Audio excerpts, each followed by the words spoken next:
Welcome to The Landlady Listens.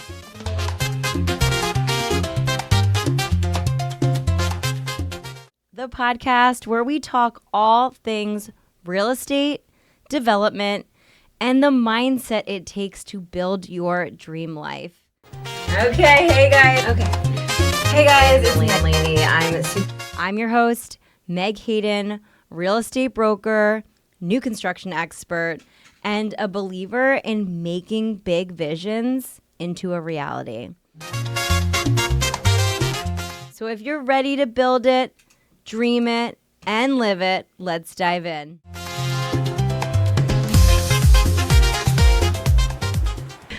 Welcome to The Landlady Listens, where we turn blueprints into reality. I'm your host, Meg Hayden, real estate broker, development strategist, and mom of two with Isabella and Alexander. I'm super excited because today we have TJ Curran. Welcome, TJ. Thank you. Thanks for having me. Tell us a little bit about what we're going to talk about today. So, today, I've been going through a lot of changes, and that's a weird way to lead a sentence, but I recently left banking and retail lending and became a mortgage broker. And so what that means for me is I have access to many more products, many more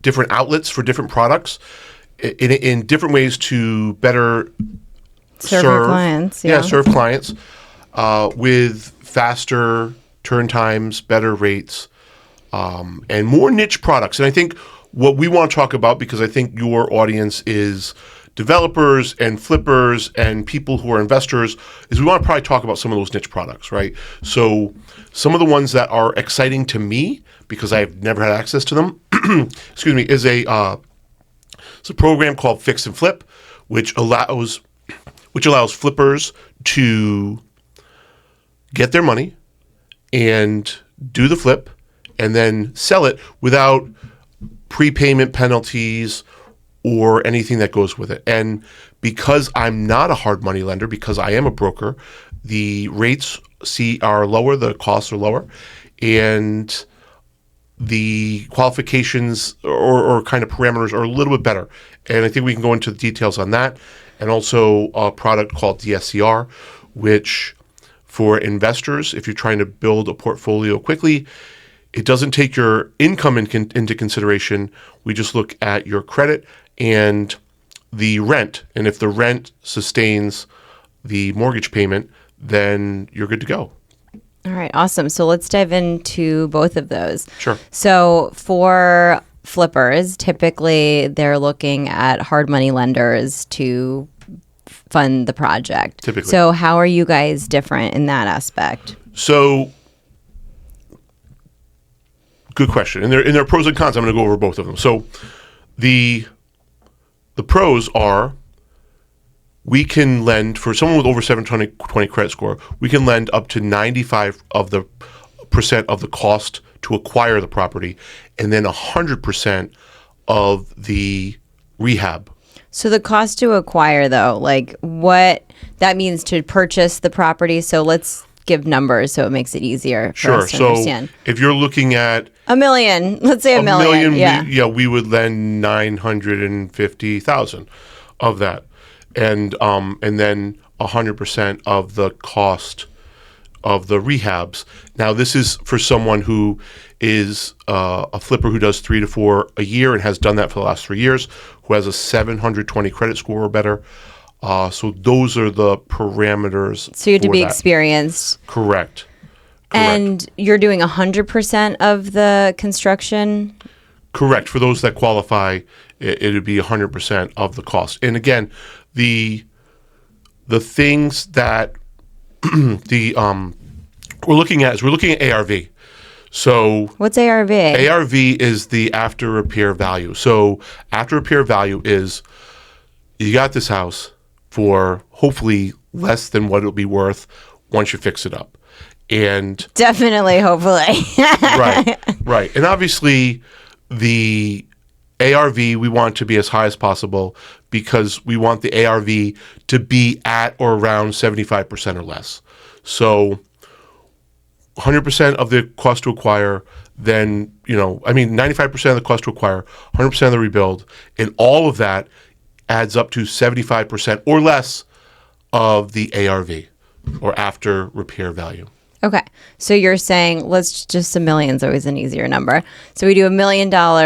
Well, that would be for the ARV, right? $1 million. No, then we'd be able to purchase, let's say you would do 75% of the ARV. So that would put you at $750, correct? Well, no. So if we did, and again, keeping with the $1 million, if it cost $1 million to acquire the place, and we did $950,000, so it's 95%, and then the rehab was, let's just call it $200,000.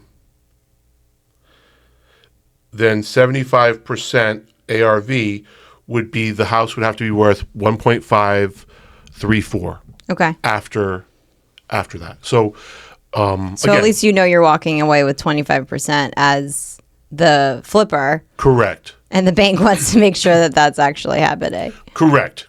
And so, there would be an appraisal done. There would be, we would collect credit and income docs, and also proof that you have done the flips that you've said you've done. Successfully. Right, which is also part of it. There have been people who've tried to use this product and have kind of told white lies about their experience. Right. You have to document it all. And I guess that's the good and the bad. So the pros and cons. So part of the cons are, we're going to verify your income and your credit, and we're going to do an appraisal. So sometimes you get a hard money lender and they just throw money at you. But typically their margins are better for them, meaning that you have to put more money down. So there's pros and cons to everything. If you're someone who's a serious flipper, and you're able to do this and you're successful at it, this would be a great product for you because less money out of pocket for you. And then there's no prepayment penalty. So what's a prepayment penalty? So that's a good question. Prepayment penalty is, if you pay off a loan early, you have to actually pay a fee, which is called a prepayment penalty. And that is a hook for some hard money products, some investment products, because the investor wants to make sure that they get paid, because most times a hard money lender is just getting interest-only payments, and and they're for the life of the loan, and so they want to make sure that they get those payments before they recoup their money. So that's great. So if you are a flipper who is able to execute quickly, correct, you're not going to get hit with fees because you were able to execute faster. Correct. Now, if you're a slow flipper, there is a 2-year note that does have a prepayment penalty on it. And I guess the idea is, you're basically, I don't want to call it being punished, but you're being taxed for being slower to market. If you're a serious flipper and you're working on a project for more than a year, it's not good for your bottom line, basically. So. Okay. And how long would you say these loans typically, like, people are getting the loans for? What's the life of the loan for the fix and flip? Less than 6 months, typically. Mm-hmm. Yeah.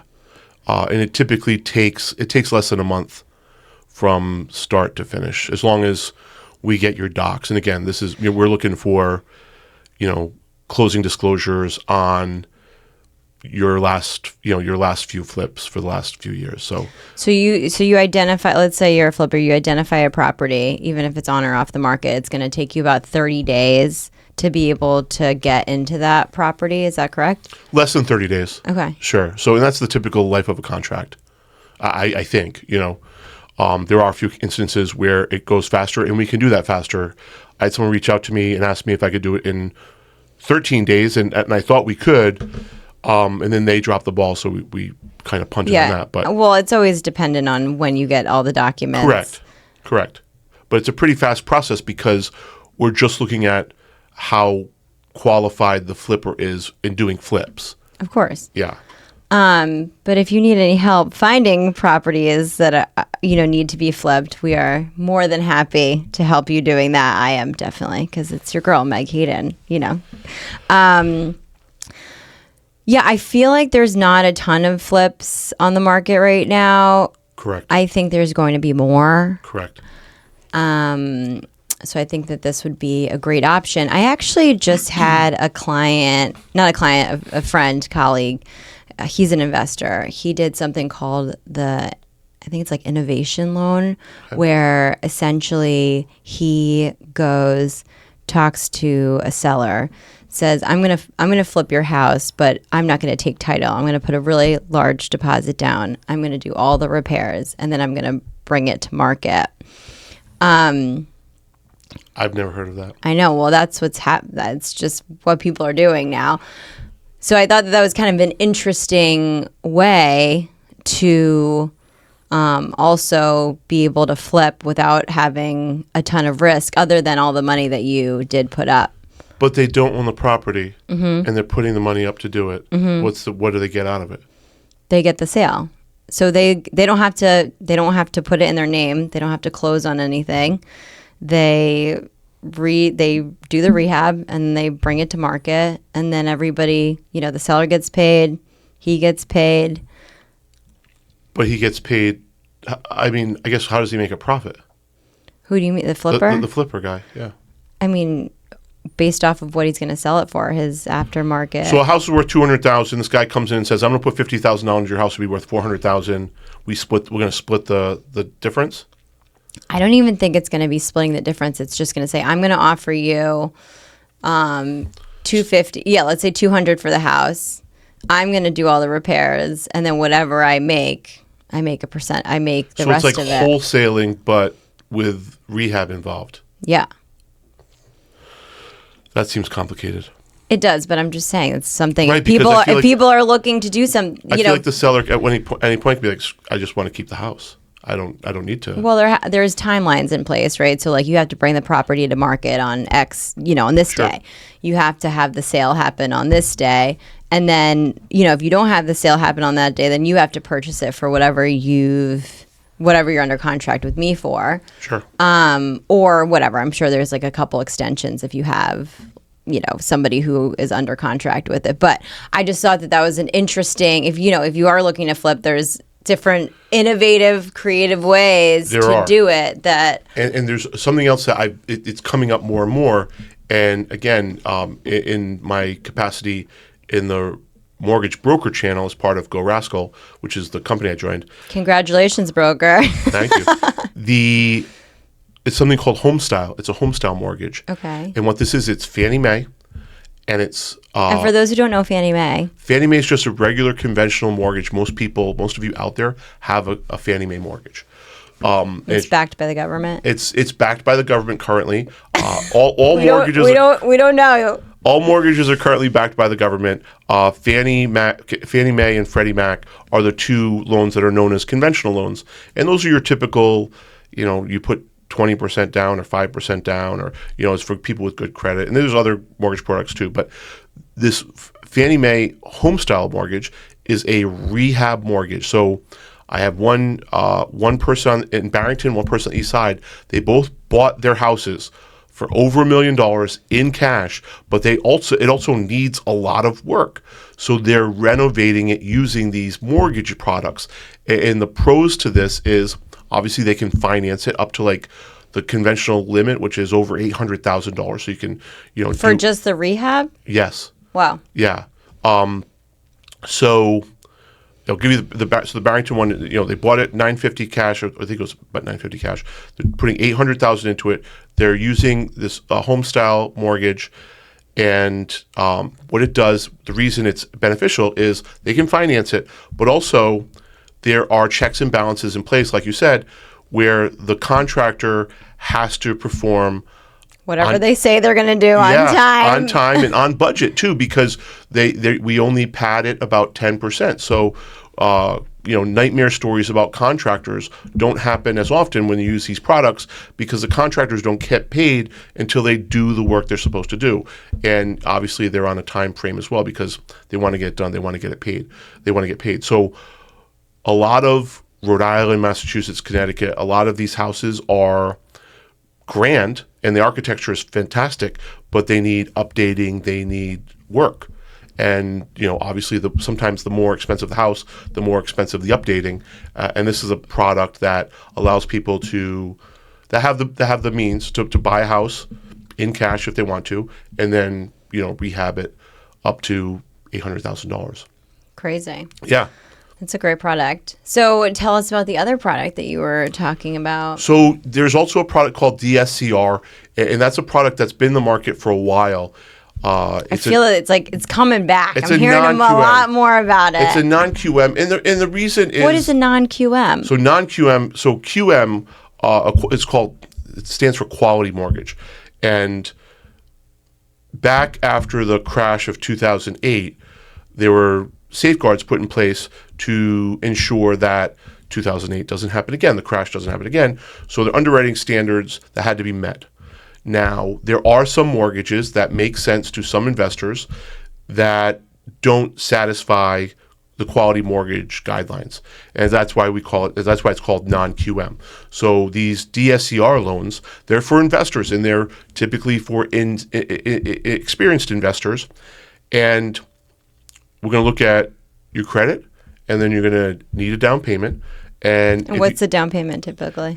It depends. So a lot of these are to obtain purchase loans of multifamilies. So a lot of times it'll be 25%. Sometimes it's less. But just generally 25%. Yeah, generally 25%. It's typically not more than that. So this is for investors that are looking to purchase multi-units. They have 25% down. They have decent credit, and the rents are going to have to they're going to have to back the debt service. Right. So explain a debt service too, just so people know. Whatever the mortgage is, the rents have to be more than the mortgage, basically. And the insurance. Yeah, more. So principal, interest, taxes, and homeowners insurance. So that's your typical mortgage payment. That's what makes it up. And so the rents would have to make up, be higher than that. So, and it's good rule of thumb if you're investing in something, an investment property, that the rents are more than what you're paying out. Yeah, I mean, it's usually the 1% rule. That's it, yeah. But, again, I'm excited to be in the broker channel because we have a lot of different outlets for these. The rates are actually almost as good as, or sometimes even better than, the conventional investment property rates. And there are products where you could do cash out with no seasoning. So again, if you have someone instead of fixing and flipping, they want to fix and hold, and they're on that one year note, or even if they're on hard money, they could go in, fix it up, right? We have and then flip it into this an ARV, mortgage. and then they could recoup whatever money they have into it with a DSCR loan, right? And as long as the rents are more than what the mortgage payment is, they're going to be able to, even take cash off the top, and then put it into the next investment. So you find a distressed property, you use the fix and flip loan, and you fix it up. Now it has a higher value. You take cash out using the DSCR loan, and then you repeat. Rinse and repeat. Yeah. And you have very little startup money to begin with, especially if you're using the 5% product of the fix and flip.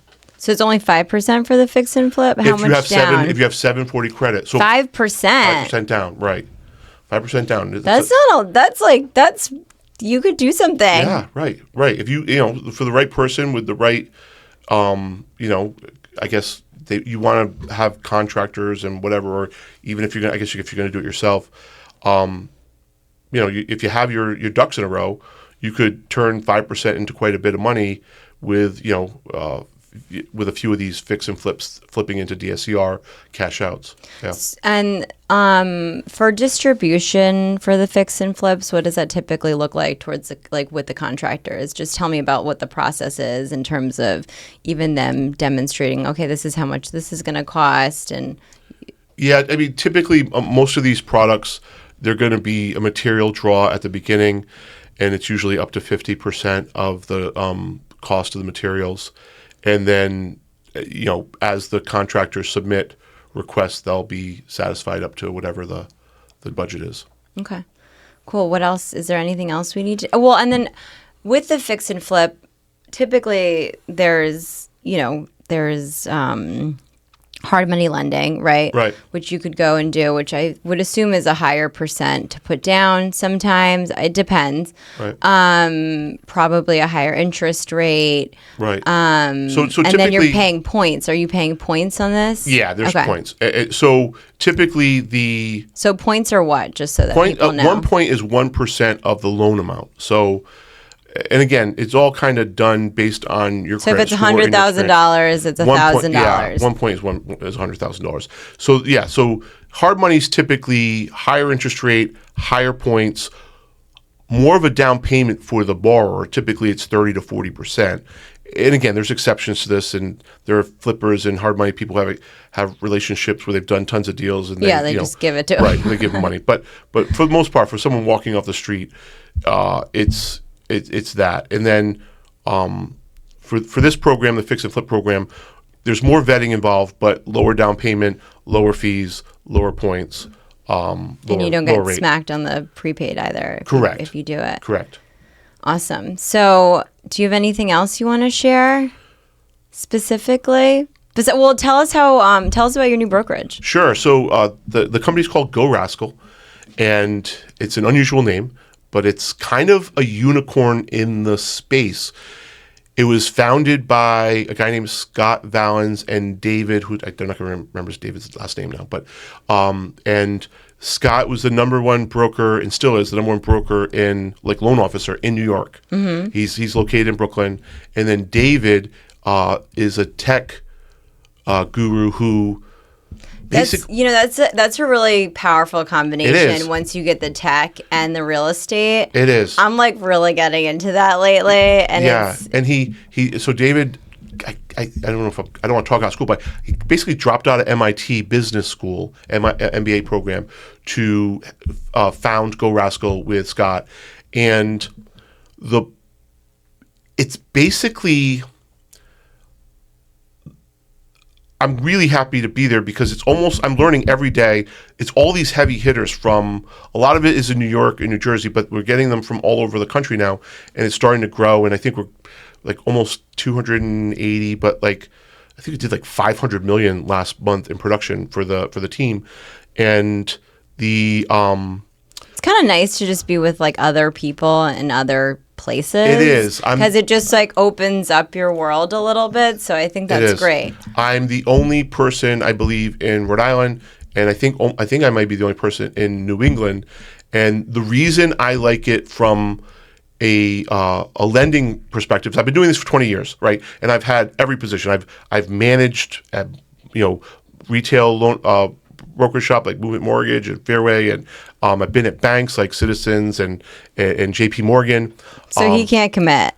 Well, just to you as the borrower. Sure, right. Well, I'm always looking for the best borrower experience, and this is a completely flat organization that it's me, it's the CEO, then me. So what that means is there's no vice presidents. Well, there's also no vice presidents, no directors of sales, no people drawing salaries off the rates and fees that we charge the borrower. So we're able to charge the really borrower. Lean. Yes, we're able to charge the borrower low rates, low fees.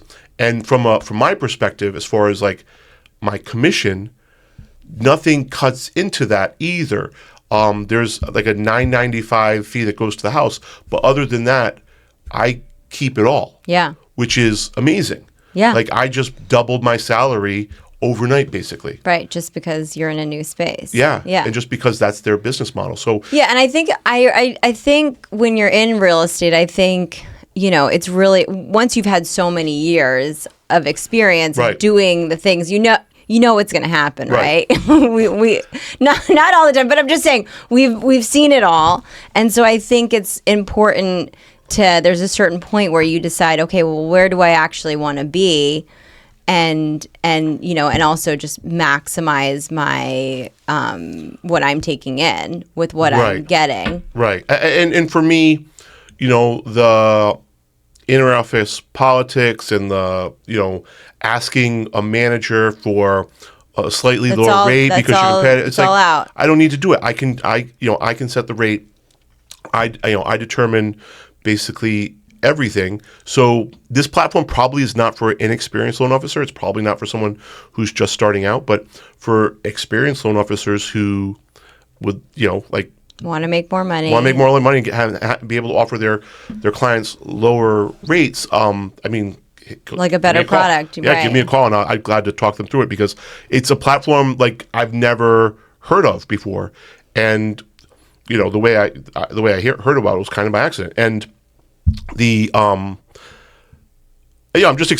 excited, and I'm excited to be in the space. And like I said, I've been doing this for 20 years, and it's the first time in a long time I've really been energized and really excited. We got to be energized. Well, yeah, I've always been an optimistic person, but I feel like I'm really excited because if you come to me with something, it's like over the past couple of years, I think it's been a tough industry for mortgage officers. Right.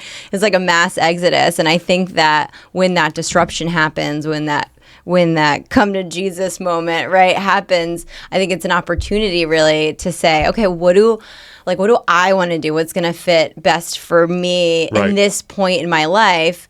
And I think that's cool because it's like, you're going to be able to make more money, but you're also going to be able to offer products that people would say yes to, right? Easier products to sell, but also just having that new access to like New York, New Jersey, where there's just like a hustle and bustle and a massive amount of volume, like crazy amount of volume. And the crazy thing is we're using AI in the space in a different way than almost any company I've seen. Like my landing page has AI attached to it.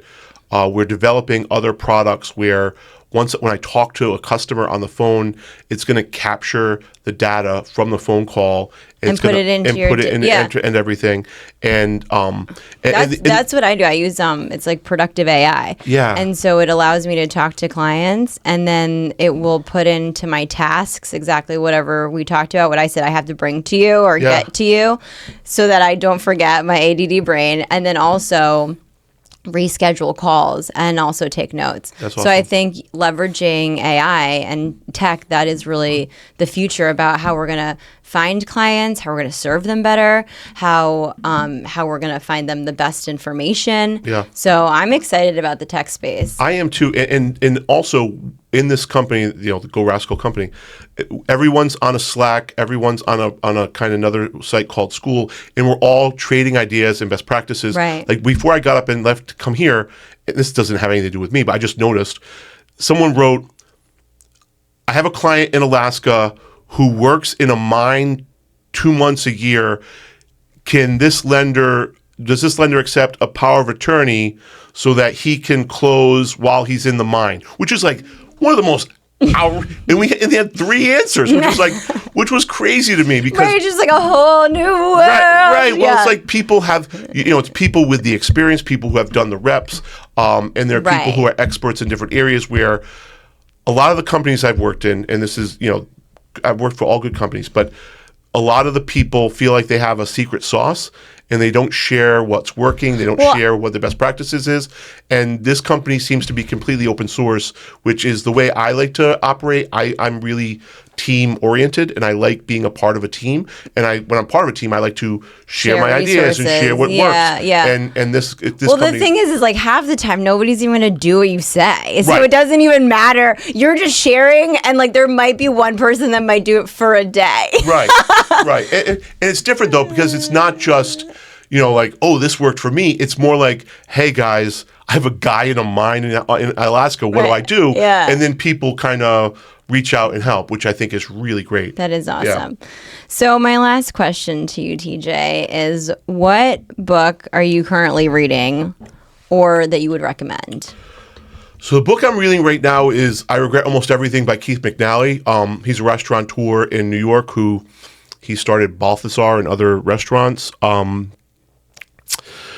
But that's not the book I would recommend. If recommend, I don't like it. Don't read it. no, it's actually really good, but it's more like hot restaurant goss from like New York in the 1990s. So Sounds kind of fun. Just it's a fun it's like read. a throwback. Right. It's definitely a summer beachy read. If I was going to recommend a book for people in the real estate space, I would recommend the book Tribes by Seth Godin. Oh. It's a book and it just talks about how the people who are your tribe can support and advocate for you and how you can be a better advocate for them. And also, and this is something that I know like no one in real estate wants to hear, but it also talks about the limitations on your reach, right? So, and he talks about basically your tribe being 100 people, and 100 people, you're kind of set at that. But those 100 people also have 100 people. Right. So, and it's something he calls sneezers, which is a horrible, especially after post. It was written before the pandemic, but like post-pandemic is a terrible way to describe someone. But sneezers are someone who are going to say, you have to use Meg. She's awesome. Right. She's the best. So finding that tribe is beneficial to you and your business. I love that. I'm going to do that next time. So tell us how everyone can get in touch with you. So if you want to get in touch with me, you can call me at 401-258-8523, www.tjcurran.com, or tj@gorascal.com. So thank you so much for coming on. So if you guys have any questions for TJ, please feel free to reach out to him. Today was awesome, full of so much information for you to either invest in multi-units, rehab the multi-units, and then also use the fix and flip products. So we'll see you next time. Thanks. Thanks. That's it for today's episode of The Landlady, where we turn your vision into a reality. Remember, success starts in your mind before it ever shows up in your life.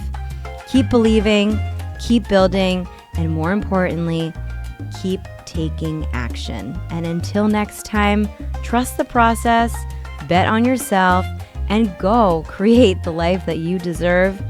Don't forget to like, subscribe, and share this episode with someone who needs to hear it. Love you.